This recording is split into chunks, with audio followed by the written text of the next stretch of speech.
Geopolitics and Empire is joined by Dr. Francis Boyle, who is international law professor at the University of Illinois. We'll be discussing the Wuhan coronavirus and biological warfare. He's served as counsel to numerous governments, such as Bosnia and Herzegovina and the Palestinian Authority. He's represented numerous national and international bodies in the areas of human rights, war crimes and genocide, nuclear policy, and biowarfare. He's written numerous books, one of my favorites being Destroying Libya and World Order, which I assigned as mandatory reading material for my own students when I taught at the Monterey Institute of Technology. But most important for this interview, he's written a book called Biowarfare and Terrorism and drafted the U.S. domestic implementing legislation for the Biological Weapons Convention, known as the Biological Weapons Anti-Terrorism Act of 1989, that was approved unanimously by both houses of the U.S. Congress and signed into law by President Bush. And thanks for joining us, Dr. Boyle. Wow, thank you so much for having me on, and thanks for that kind introduction. Now, let's get to what's been on the news recently, this coronavirus in Wuhan. There have been some reports recently. There's a really interesting website called Great Game India that has been reporting on this. And they've been talking about China, which they say has been complying with Biological Weapons Convention in recent years. But then there are some people in the U.S. and experts that have been saying that in reality, China isn't complying with the Weapons Convention. And I think neither perhaps the U.S.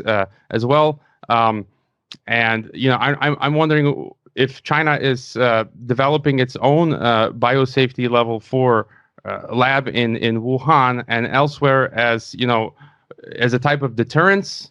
Is it a type of biological arms race that we have going on? You told me in an email that you suspect China was developing the coronavirus as a dual-use biowarfare weapons agent. And also, what do you make of reports that Chinese scientists have been stealing research and viruses, including the coronavirus, from a Canadian biolab this past December? And as well, Chinese nationals have been charged with smuggling vials of biological research to China from the U.S. With the aid of Charles Leiber, who was the chair of Harvard's chemistry department, and who also happened to be in 2011 a strategic scientist at Wuhan University. So can you tell us what's going on with this recent outbreak in Wuhan? Right. Well, that's a lot of questions. I guess we can take them one at a time. But if you just do a very simple Google search on does China have a BSL-4 laboratory, Wuhan comes up right away. It's at the top of the list. That's all. The moment this type of thing happened, I began to do that. And so a BSL-4 is the most serious type. And basically, BSL-4 labs, we have many of them here in the United States, are used to develop offensive biological warfare weapons with DNA genetic engineering. So it does seem to me that the Wuhan BSL-4 is the source of the coronavirus. Yes. And my guess is that they were researching SARS and they weaponized it further by giving it gain of function properties, which means it could be more lethal. And indeed, the latest report now is its 15% fatality rate, which is more than SARS, and 83% infection rate. So typical gain of function, it travels in the air. So it could reach out maybe 6 feet or more from someone emitting a sneeze or a cough. Likewise, this is a specially designated WHO research lab. So the WHO is in on it, and they knew full well what was going on there. Yes, it's also been reported that Chinese scientists stole coronavirus materials from the Canadian lab at Winnipeg. Winnipeg is Canada's foremost center for research, developing, testing biological warfare weapons. It's along the lines of Fort Detrick here in the United States of America. And yeah, I have 3 degrees from Harvard. Would not surprise me if something was being stolen out of Harvard to turn over to China. I read that report. I don't know what was in those vials one way or the other. But the bottom line is, my opinion is, and I drafted the U.S. domestic implementing legislation for the Biological Weapons Convention that was approved unanimously by both houses of the United States Congress, signed into law by President Bush Sr., that it appears the coronavirus that we're dealing with here is an offensive biological warfare weapon that leaked out of that Wuhan BSL-4. I'm not saying it was done deliberately, but there have been previous reports of problems with that lab and things leaking out of it. And I'm afraid that is what we are dealing with today. And so, can you give us? I mean, we'll be talking about the Wuhan and the coronavirus in China, but can you give us kind of like a bigger context? I know you've previously in interviews said that since 9/11, you think that the U.S. has spent $100 billion on biological warfare research. We know the Soviet Union, if I'm not mistaken, developed anthrax as a bioweapon. And you've also mentioned that UK, France, Israel, and China are all involved in biological warfare weapons research. So, and something interesting, I believe 1 or 2 years ago, a Bulgarian journalist and the Russian government shared their concern of the discovery of a U.S. bioweapons lab in Georgia, in the country of Georgia. You've commented how in Africa, U.S. has set up bioweapons labs to work on Ebola, which I think is illegal under international law, but they were allowed somehow to put those in Africa. So can you give us like a bigger picture, what's going on with these different countries and what's the purpose of this research? All these BSL-4 labs are by, United States, Europe, Russia, China, Israel, are all there to research, develop, test biological warfare agents. There's really no legitimate scientific reason to have BSL-4 labs. And that figure I gave, 100 billion, that was about 2015, I believe. I had crunched the numbers and came up with that figure, the United States since 9/11. That, to give you an idea, that's as much in constant dollars as the U.S. spent to develop the Manhattan Project and the atom bomb. So it's clearly all weapons related. We have well over 13,000 alleged life scientists involved in research, development, testing biological weapons here in the United States. And actually, this goes back. It even precedes 9/11, 2001. I have another book, The Future of International Law and American Foreign Policy, tracing that all the way back to the Reagan administration under the influence of the neocons. And they got very heavily involved in research, development, testing of biological weapons with DNA genetic engineering. It was because of that that I issued my plea in 1985 at a congressional briefing sponsored by the Council for Responsible Genetics. I'm a lawyer for them.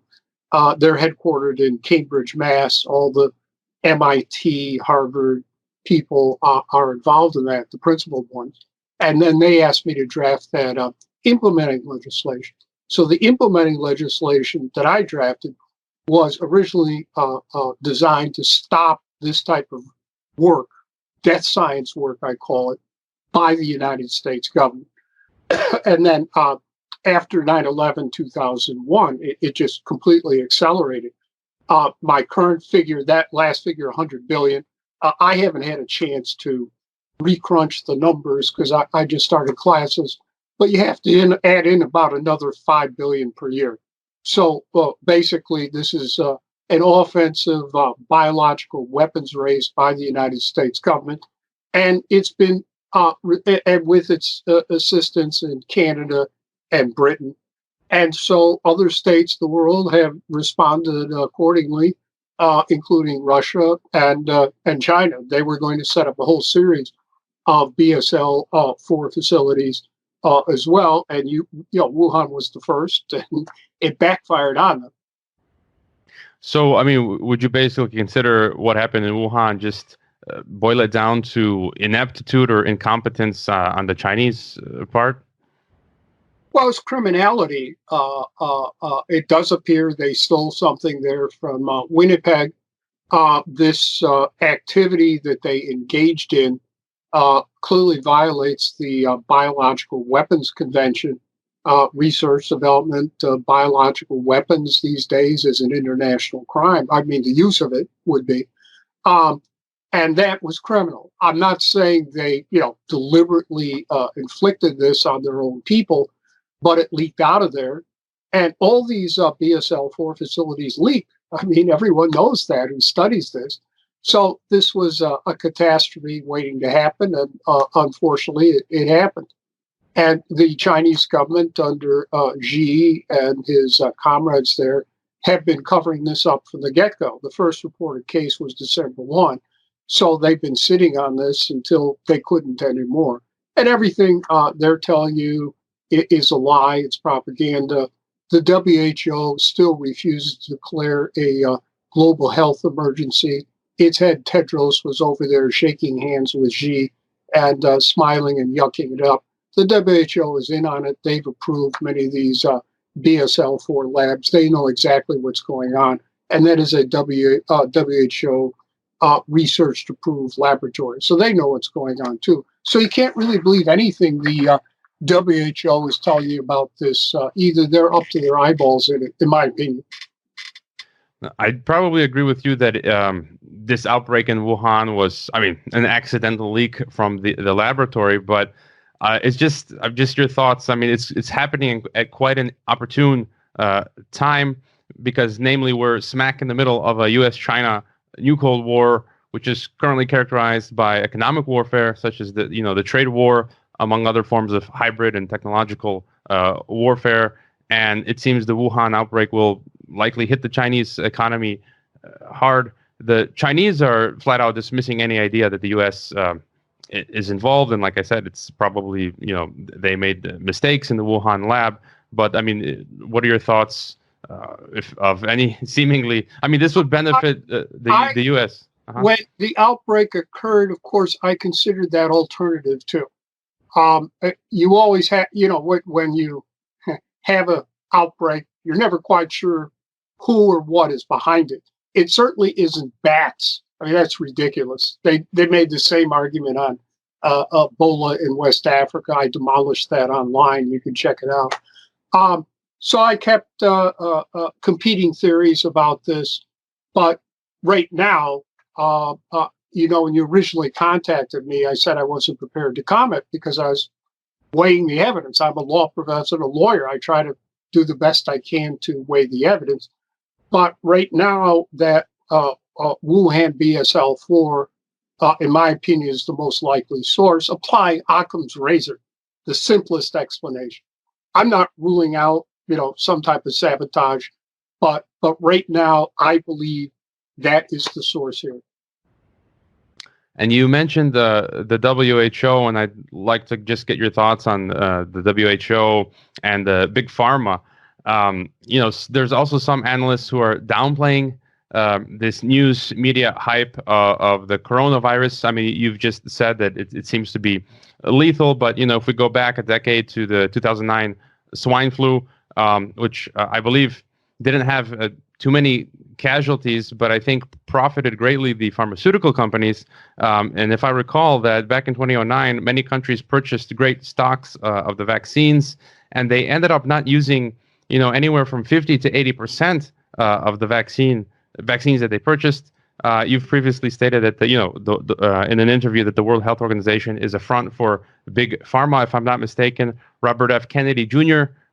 Also agrees, and he says 50% of WHO funding comes from pharmaceutical companies, and that the CDC itself is also severely compromised. So, I mean, what are your thoughts on the WHO, the CDC? Yeah, can't trust anything the WHO says because they're all bought and paid for by big pharma. and they work in cahoots with the CDC, which is the United States government. They work in cahoots with Fort Detrick, so you can't trust anything. However, the swine flu, and yes, I agree, pharma made a lot of money, but that swine flu, which I looked at, it did seem to me to be a genetically modified biological warfare weapon. It was a chimera of 3 different types of genetic strains that someone put it together in a cocktail. Fortunately, it was not as lethal as all of us feared. So fine. But as I said, this figure I just gave to you was Saturday from Lancet, which is a medical publication, saying it's a 15% fatality rate and an 83% infection rate. So it's quite serious. I think far more serious than swine flu. As for big pharma, sure, they're all trying to profit off this today as we speak. There was a big article yesterday in the Wall Street Journal. All big pharma trying to, peddle whatever they can over there in China, even if it's worthless and won't help. We do know that if you read the mainstream news media, they say there isn't a vaccine. Well, there is. It's the by the Purebright Institute in Britain. That's tied into their biological warfare program over there. They were behind the hoof and mouth disease outbreak over there that wiped out their cattle herd, and it leaked out of there. So it was clear they're working on a hoof and mouth biological warfare weapon. But the vaccine is there. I have the patent for it here. I haven't had a chance to read the patent. It's about 25 pages long, and my classes just resumed. So eventually I get some free time. I'll read the patent. But you can't patent a vaccine with the United States Patent Office, unless the science is there. So there is a vaccine. Everyone's lying about that. No one's pointing this out. There's a vaccine, but instead, Big Pharma wants to make money, and the researchers say, well, it'll take 3 months, and we're racing for it. Everyone's going to make a buck off of this, that's for sure. But there is a vaccine. What they're telling, I have the patent here. I have not. It's been patented by the United States government. So obviously, I don't know exactly how workable it is, but it's a vaccine. I don't know why is it out there now. Why isn't someone saying there is a vaccine? Perhaps political leaders have already been vaccinated, for all I know. I really don't know, but there is a vaccine. Purebright is well known there in Britain, and it's tied into Fort Detrick, and CDC is tied into Fort Detrick too. So they all know there's a patented vaccine. And just to get your comment on, something to related to this, which was my next question. So I'm not sure if it's that same institute that you just mentioned that has the patent, but I read somewhere that the Bill and Melinda Gates Foundation maybe funds or has some connection to that institute that has the patent. They do, yeah. And, the Bill and Melinda Gates information, they fund this type of DNA genetically engineered biological warfare work. That's correct. So you can't trust anything they're telling you that somehow they're out there trying to make the world a better place. We have Bill Gates publicly admitting the world would be a better place if there were a lot less people. So they're the Bill Melinda Gates Foundation. They are wolves in sheep's clothing. And they are funding this type of stuff, sure. Well, and just your comment, there was also the report that I guess it was a consortium of companies, which included the Gates Foundation, that back in just 2-3 months ago, in October of 2019, they held a pandemic exercise simulating an outbreak.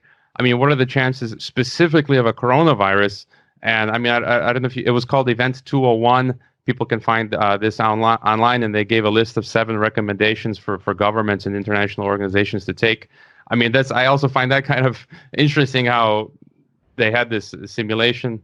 That's correct. It's raises that question, the origins of what happened here. But right now, I'm just looking at the evidence I have and applying Occam's razor. And we know that Wuhan BSL-4 was research developing, testing SARS as a biological warfare agent. So it could have been they gave it this DNA genetic engineering enhanced properties, gain of function, which we do here in the West, in the United States, all the time. We have all sorts of research that is clearly biowarfare research that has been approved by the National Institutes of Health. It's a joke. They know full well they are approving offensive biological warfare research, and it gets funded by the United States government. Yeah. And you've also mentioned in the email to me that what happened in the biosafety lab level 4 in Wuhan calls into question the safety of all of these level 3 and level 4 labs around the world. But aside from they're completely unsafe. BSL-3 and BSL-4 labs are only designed for research, development, testing of offensive biological warfare agents. They have, in my opinion, they serve no legitimate purpose at all. They should all be shut down, every one of them. And even assuming they're simply they're too dangerous. If you want, there's a excellent documentary called Anthrax Wars by Nadler and Cohen. And I'm in there repeatedly. And at the end, I say, with respect to these labs, 3 and 4, this is a catastrophe waiting to happen. Well, I'm afraid the catastrophe has now happened. So there it is. Yeah, I was just watching that documentary before we connected, and I recommend listeners go check that out.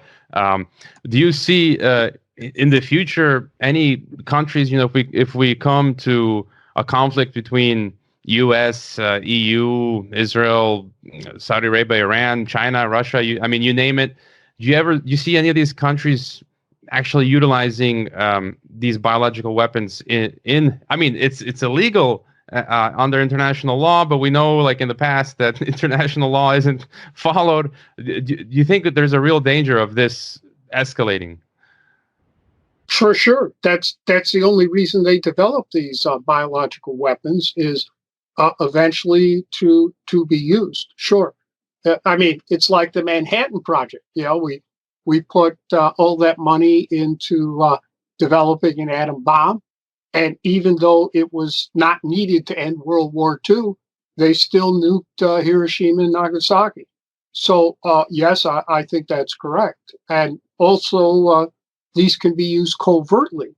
Anytime you see a unexplained sudden outbreak of a disease like this anywhere in the world, both for human beings or animals, I always suspect the biowarfare agent is at work, and I monitor the situation like I did at Wuhan until I can reach a conclusion.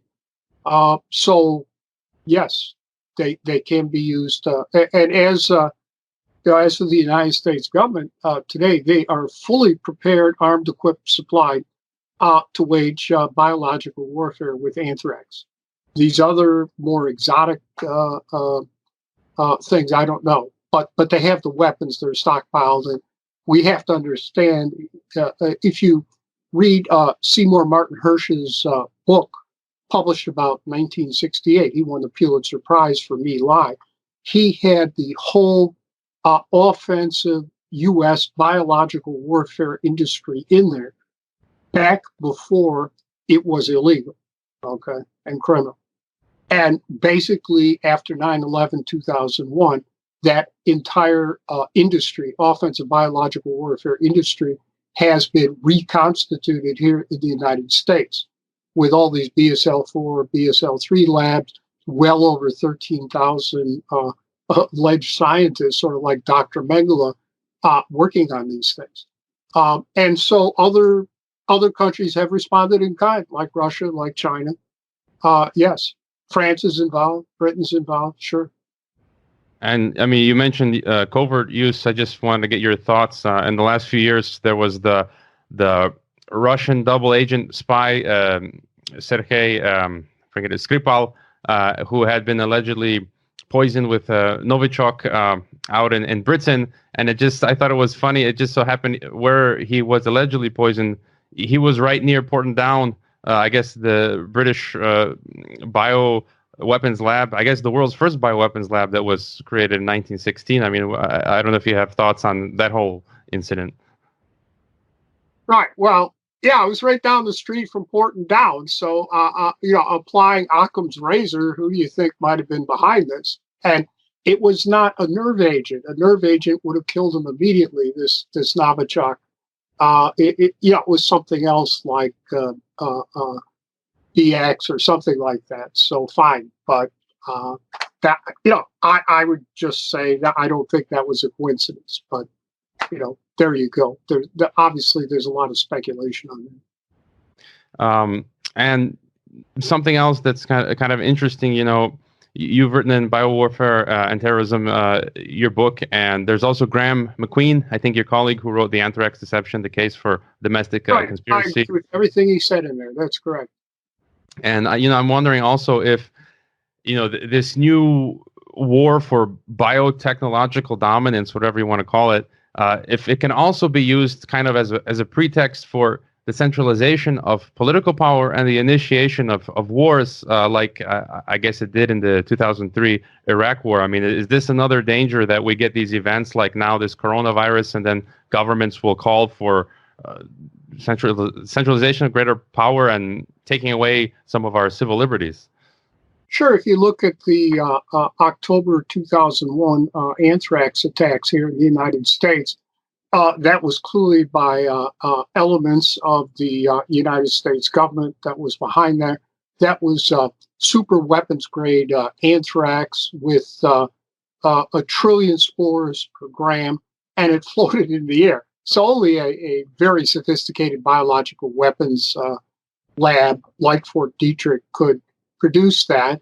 And they used that anthrax attack, including on Congress, to ram through the USA Patriot Act, which basically turned the United States into a police state, which is what we have now.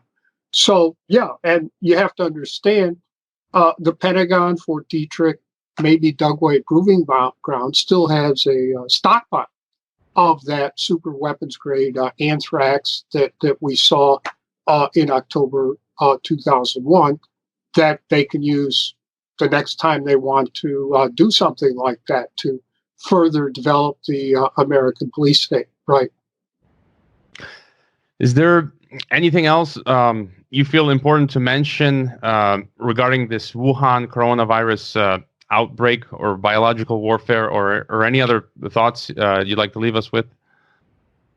Well, you just can't believe anything the Chinese government, the WHO, the CDC are telling you. They're all lying because they know what's going on here, and so you're going to have to figure it out as best as you can. But in my opinion, as of this time, and I'm fully prepared to consider further evidence on this, it does seem to me that this was a DNA genetically engineered biological warfare agent leaking out of Wuhan that has gain of function properties, which can make it more lethal. I think they're probably doing something with SARS to make it more lethal and more infectious. And so for that reason, you have to take extreme precautions. And they're now finally admitted, well, yeah, anyone within 6 feet can be infected, whereas with SARS, it was about 2 feet. Well, that's gain of function right there. And that should be a tip-off. So I guess you're going to have to protect yourself. Lori Garrett had a pretty good essay in Foreign Policy yesterday, and she was over there covering the SARS, and she has very good advice in there, except that she took the SARS figure of 2 to 3 feet and said, well, you got to stay 2 to 3.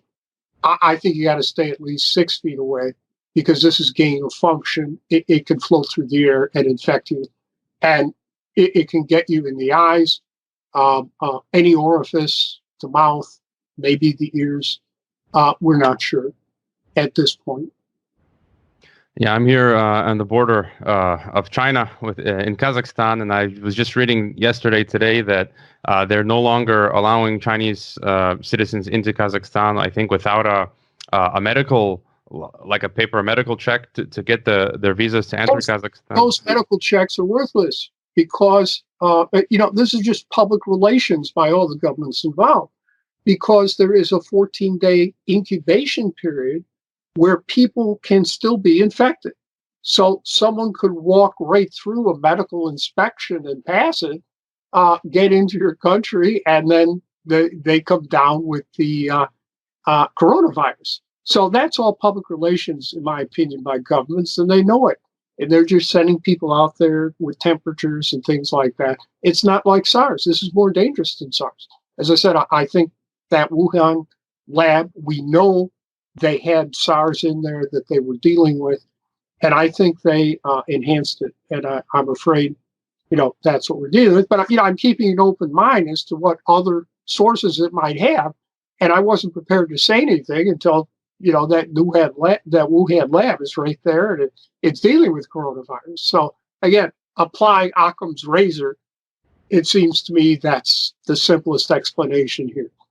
I guess one of my final questions would be, in the months ahead, apart, as you say, staying 6 feet away from people. I've read, taking high doses of vitamin C and other things like this can help you. But if they come out, as the situation develops, if it gets worse, and they come out with a coronavirus vaccine, what do you think should people take it or not? What are your thoughts?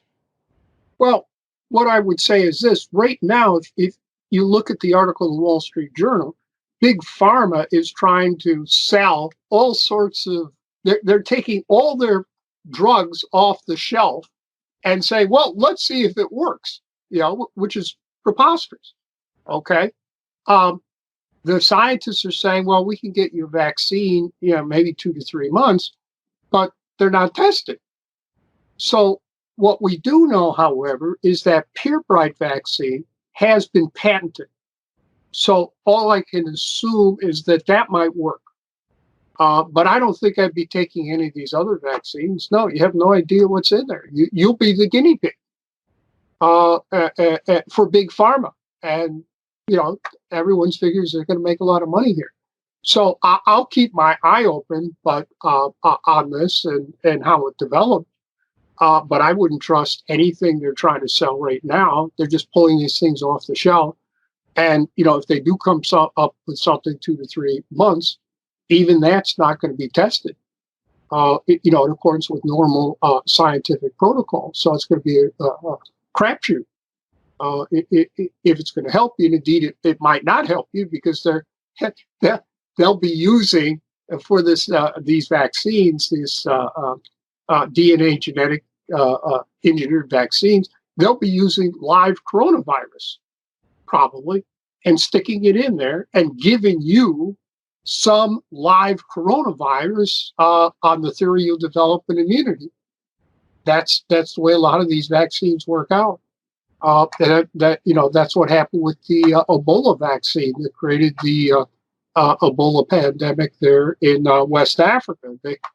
They were testing out a vaccine on poor Black Africans, as usual, and this vaccine had live Ebola in it. So it gave them live Ebola.